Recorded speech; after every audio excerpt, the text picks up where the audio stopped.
Isang araw noon, sabi ni mama sa akin, "Anak, parang 3 linggo nang hindi umuwi si Ate Faye mo." Noong nag-text ako para tanungin kung bakit, ang iksi lang ng sagot. Busy raw siya sa mga projects. Napaka-imposible naman nun. Dalawin mo kaya sa boarding house niya. Tulungan mo na rin ng isang gabi roon para malaman natin ang totoong nangyayari. Baka mamaya panay lang ang gimmick ni ate mo at napapabarkada na sa kung sino-sinong masamang impluensya. Okay po ma, pupuntahan ko siya sa Biyernes ng hapon. Sagot ko pa sa kanya. Anak, nagluto ako ng chicken fillet at gumawa rin ako ng sausawan. Base doon sa nakita ko sa online post. Mukhang masarap yun na pulutan anak. Maghapunan muna tayo. May nilagang baka pa naman tayo dyan. Tapos mag-inom tayo mamayang gabi. Okay lang ba? Tanong ni mama. Sabi ko naman. Teka ma, bakit pa na yata ang ayaw mo sa akin mag-inuman itong mga nakaraang buwan? Ewan ko ba nak? Siguro dahil lumalamig na ang panahon. Kailangan ko ng kaunting pampainit para hindi ako magkasakit. Ganun ba ma? Sige po, ayos lang. Wala naman pong problema yun sa akin. Naitanong ko lang dahil baka may problema kayo tapos hindi mo lang masabi sa akin kaya dinadaan nyo sa madalas na pag-inom. Naku anak, wala akong problema. Sa katunayan nga niyan, ay palagi akong masaya ngayon at feeling energetic, lalo kapag nakakainom tayo. Okay po ma, sabi niyo eh. Sagot ko naman agad. Agad na nga naghain si mama ng aming hapunan. Talagang kapansin-pansin ang kakaibang mga ngiti ni mama sa akin kapag may schedule kami ng inuman sa kinagabihan. Halos hindi matapos-tapos ang kaniyang mga matatamis na ngiti na tila sobrang excited sa magaganap sa mga susunod na oras. Matapos makapaghapunan, ay pinagpahinga niya lang muna ako. Siya na ang naghugas ng mga pinggan. Tapos naligo na rin siya kaagad. Noong muling bumaba galing sa kaniyang kwarto, ay napakabango niya.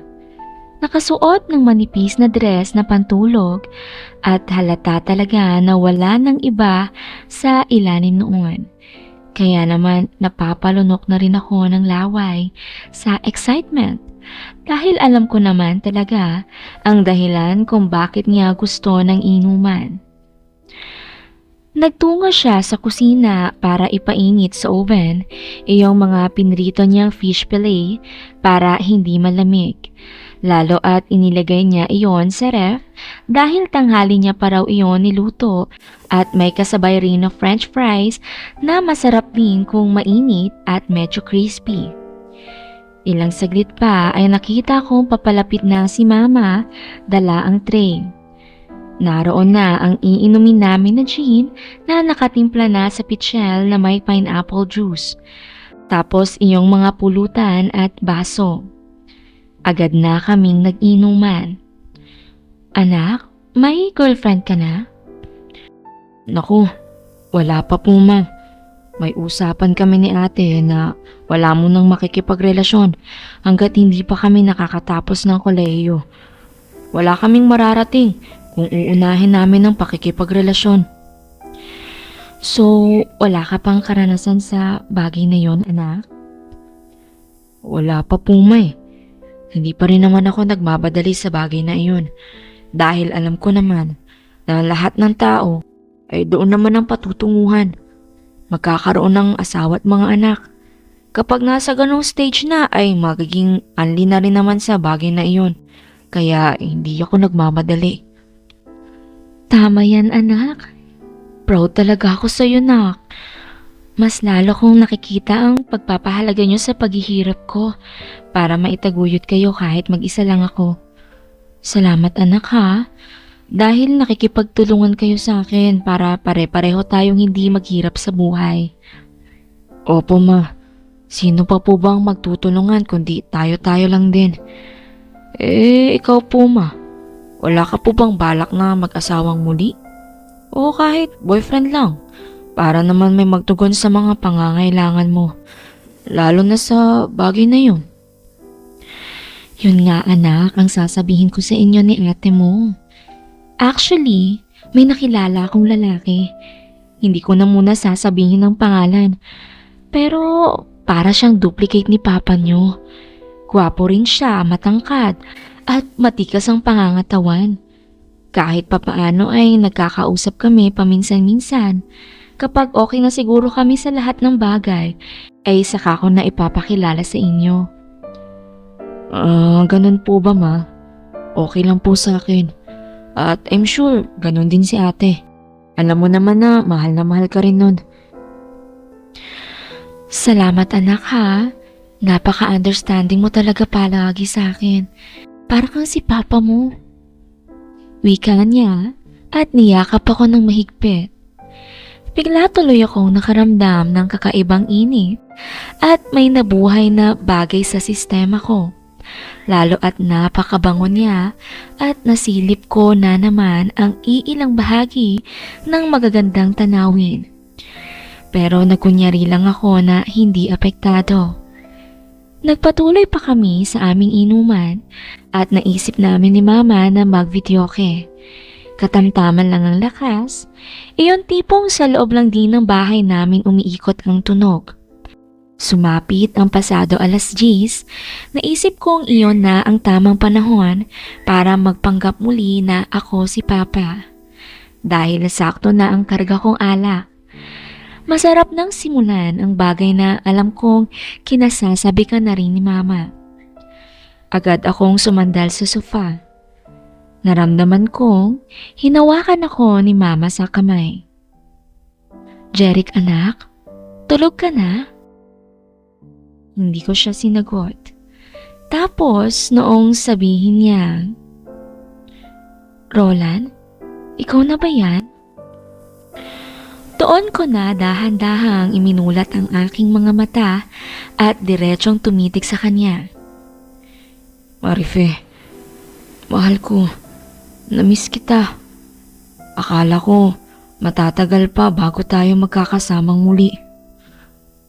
Pasensya ka na, Roland. Exam week kasi ng anak mo noong nakaraang linggo eh. Kaya hindi ko siya inaya mag-inom dahil baka makaapekto ang alak sa utak niya kung palagi ko siyang pipiliting uminom. Pero hayaan mo, tapos na ang exam niya. Kaya pwede na ulit tayo magkita ng 2 beses sa isang linggo. Wika niya at tumayo na sa harapan ko at kinalas ang pagkakabuhol ng string ng suot niyang dress. Kaya agad na iyong lumaglag sa sahig at tama nga ako. Wala nang ibang sagabal sa loob noon. Agad siyang umupo sa mahita ko at tinawid ang distansya ng aming mga labi at masigasig na ginawa ang kaniyang nais. Noong may matapos doon, mismo sa sala ay sabi niya, Roland, isa pa. Doon naman sa kwarto. Hindi ako makabuelo rito sa sofa eh. Mas gusto ko pa rin sa higaan natin. Mas feel ko ang presensya mo roon. Ayos lang ba? Oo, mahal ko. Walang problema. Ganun din naman ako eh. Sagot ko naman at lumipat na kami sa kwarto ni Mama. Pagkarating roon ay mas naging maaksyon pa ang lahat ng mga kaganapan at tila wala nang itinirang pagpipigil sa mga ingay at kilos.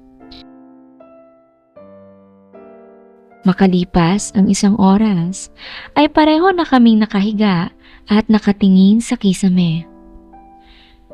Roland, sa tingin mo, wala na tayong ibang paraan para makita maliban sa lasingin si Jeric? Naawa na kasi ako sa anak natin. Baka naman maging lasinggero siya dahil sa kakaaya ko sa kanya ng inuman. Kahit pa sabihin na 1 gin lang naman ang iniinom namin. At may halong juice at tubig. Pero alak pa rin yun. Hindi maganda sa mura niyang katawan. 'Di ba? Ang sabi mo, kaya mo namang pumasok sa katawan ni Jeric kapag tulog ang kanyang diwa? o wala siyang malay? Oo, Marife. Tama ka. Eh di bakit hindi mo subukang pumasok sa katawan niya habang tulog siya? Sinubukan ko na yan, mahal ko. Pero hindi ko magawang kontrolin ang katawan niya kapag hindi siya sobrang pagod. Mababaw lang kasi ang tulog ni Jerry kapag hindi siya pagod eh. Maaring magising ang totoo niyang kamalayan habang ginagawa natin ang bagay na iyon. Kung hindi talaga siya 100% tulog. Kaya kailangan makatiming ako na pagod siya. Eh di sige, i-timing mo na Biyernes ng gabi. Nag-workout kasi siya noon ng 2 oras dahil wala namang pasok kinabukasan. Kaya tuwing Friday night ay pagod na pagod talaga siya noon. Kaso, wag ngayong paparating na Biyernes dahil inutusan ko siyang puntahan ng panganay natin na si Faye. Ilang linggo na rin kasi yung hindi umuwi rito. Ipapacheck ko lang kung ano-ano nang pinaggagawa roon. Okay, sige Marife. Sa susunod na Biyernes ay susubukan kong sumapi sa katawan niya habang siya ay tulog. Salamat mahal ko ha. Mahal, pwede ba nating ulitin? Hiling pa ni Mama. Sabi ko naman, hindi na mahal ko. Malapit nang magising si Jeric. Kailangan niyo nang bumalik sa baba para hindi siya magtaka kapag nagising kung bakit narito at wala pang kahit anong suot. Okay, sige mahal. Wika pa ni Mama at dali-daling nang nagbihis. Ako naman ay nagbihis na rin at magkasabay na kaming bumaba upang bumalik sa sala. Pagkabalik ko sa sofa ay agad akong sumandal. Tapos ilang segundong nanatiling nagtutulog-tulugan, saka unti-unting gumalaw. Anak, gising na. Malapit ko nang maubos itong alak ko. Ano, gusto mo ba ng kape? Sabi ko naman habang pupungas-pungas kunyari. Anong nangyari ma? Bigla akong nakatulog. Pagod yata ako masyado sa workout kanina, kaya mabilis akong tinamaan ng alak. Sige po ma, gusto ko po ng kape. Salamat po ha. Oo naman anak, walang problema. Sagot niya naman na may matamis na ngiti at nagtungo sa kusina para ipagtimpla ako ng kape. Makalipas ang 1 oras ay tapos na rin si Mama sa kanyang pag-inom doon sa natirang alak. Hindi niya na kasi ako pinainom pa noon. Magkape na lang daw ako para hindi na ako malasing pa ng todo. Matapos kong magkape ay pinaakyat na ako ni Mama at matulog na raw. Siya na ang mag-aasikaso sa pagliligpit at paghuhugas ng lahat ng iyon. Sinunod ko naman siya dahil talagang pagod ako sa aming ginawa. Lalo at maraming beses iyon para masigurong pareho kaming makasulit sa pagkakataon. Kinabukasan ay araw ng Huwebes. Inabala ko sa pag-aaral ang buong araw ko. Nag-workout rin ako noong araw na iyon para mapanatili ang matikas na pangangatawan. Sumapit ang araw ng Biyernes. 3:00 pa lang ng hapon ay umalis na ako ng bahay para magpunta sa boarding house ni Ate Faye. Alam ko naman ang pasikot-sikot roon, kaya bala ko siyang sorpresahin para malaman ko kung may kalokohan ba siyang ginagawa. Pagkarating ko nga roon ay kumain muna ako sa isang karinderya sa di kalayuan sa boarding house. Doon na rin muna ako nagpalipas ng oras, lalo at may 2nd floor ang kainan at makikita ang mga dumadaan sa ibaba. Alam ko na ang last subject ni ate sa araw na iyon ay 4:30 PM lang. Kaya dapat 5:00 ay makakauwi na siya ng boarding house. Pero sumapit na lang ang 5:30 PM ay nakita ko ang ka-roommate niyang si Cassie. Dalawa lang naman ang naka-occupy sa bawat roon ng boarding house na iyon at si Cassie ang kasama ni ate roon. Isang dalagang third year college sa kursong tourism at masasabing nababagay talaga sa kanya ang kanyang kurso lalo at napakaganda niya. May tangkad na 5'6" at slim type na pangangatawan. Pero pagdating sa mahalagang bagay sa harapan ay masasabing gifted ito. Agad akong bumaba noong makita ko siyang pumasok sa boarding house. Kilala naman ako ng bantay roon dahil makailang beses ko nang dinalaw si ate. Kasama ko si mama tuwing dumadalaw roon. Pero sa pagkakataong iyon ay ako lang. Pagkarating ko sa pintuan ng kwarto nila ate ay kumatok ako at napakabilis noong pagbukas. Nagkagulatan pa kami ni Cassie dahil nagbibihis pa lang siya at hindi pa naisusuot ang t-shirt. Akala niya raw ay si ate lang. Kaya hindi na siya nag-abalang magtapi ng tuwalya bago nagbukas. Ay, Cassie, sorry. Ako ito si Jeric. Kapatid ni Faye. Sorry, Jeric. Nagulat lang din ako. Akala ko kasi si ate mo. Halika, tuloy ka. Wika niya at tinakpan lang ng kamay ang harapan. Diretso na akong umupo sa papag ni ate. Kasi, si ate ko, nakita mo? Naku, nasa school pa yun. Kasama ang jowa niya. Ha? May jowa na si ate? Oops, sorry. Hindi mo ba alam? Hindi eh. Kaya nga ako naparito. Dahil 3 linggo nang hindi umuwi sa amin si ate. Nag-aalala na si mama. Naku, wag mo sasabihin kay ate mo na ako ang nagsabi sa'yo na may jowa siya. Ha? Ganito na lang gawin mo. Hulihin mo na lang sa akto. Tamang-tama.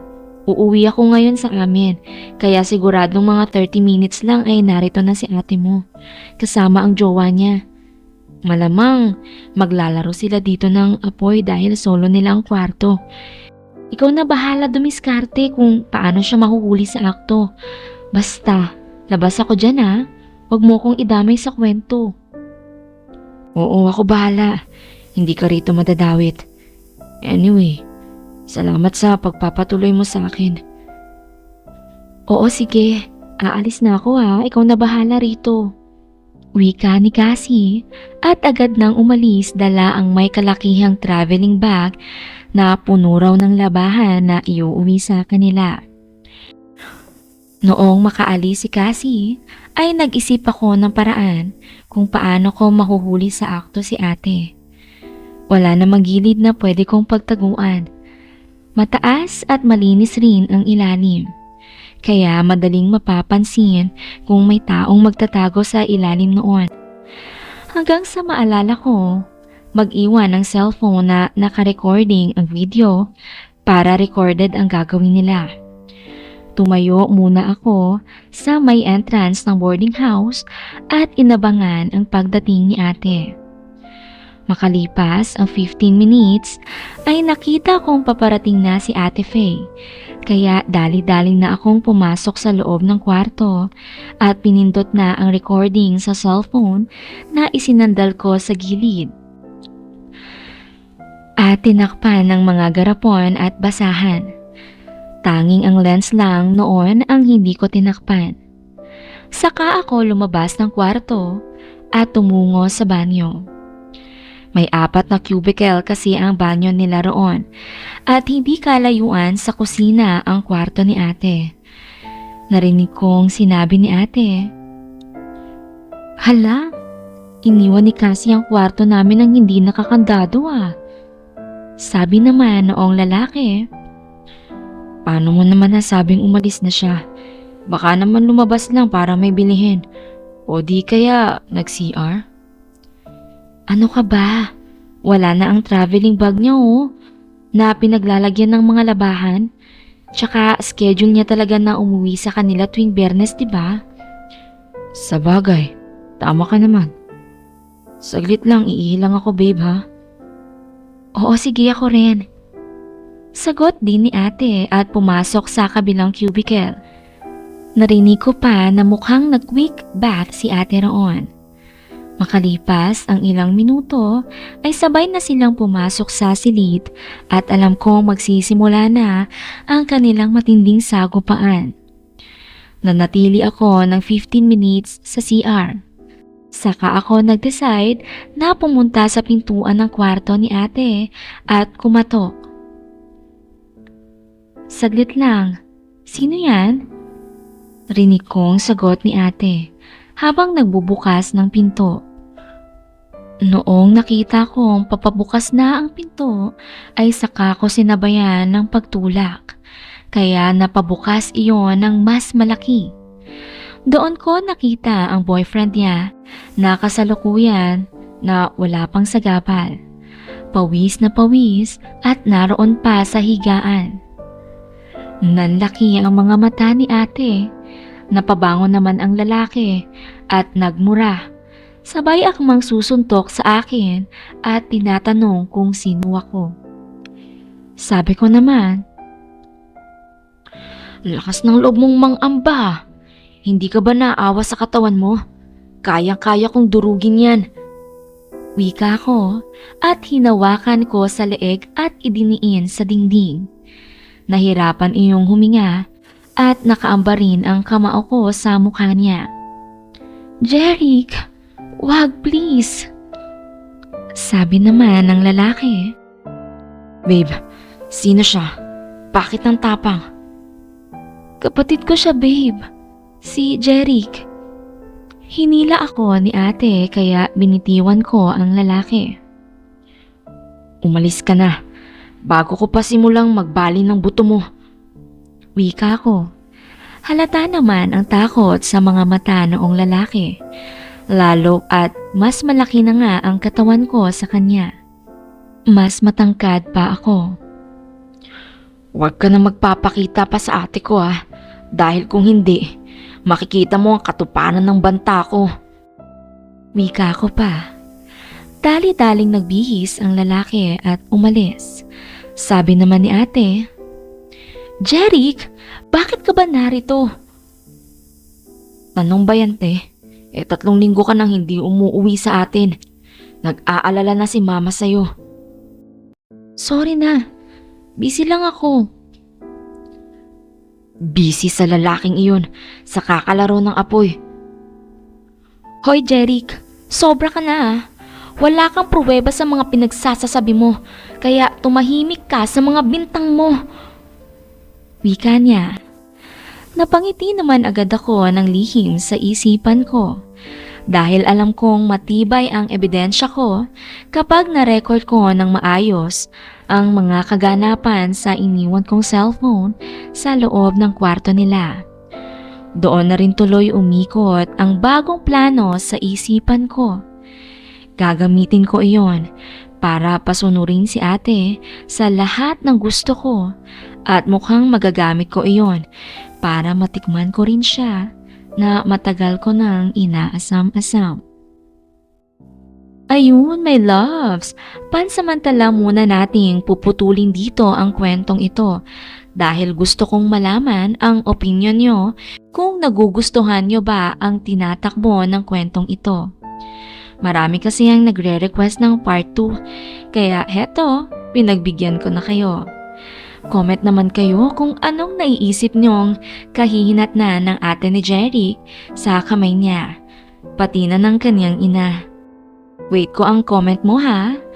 Huwag rin kalimutang mag-like at mag-subscribe bilang pagpapakita na rin ng pagmamahal sa akin. Muli ko rin ipapaalala na pwede kang magbahagi ng kwento mo rito, my loves ha. Safe ang identity mo o maging ng ibang mga tauhang kasama ng iyong kwento. I-PM mo lang yan sa ating official FB page na Miss Fujiko Stories at si Miss Fujiko mismo ang sasagot sa iyo roon at pag-uusapan nyo ang kwentong gusto mong ibahagi. Hintayin ka namin roon, my loves ha. See you in the next story. Bye-bye and take care.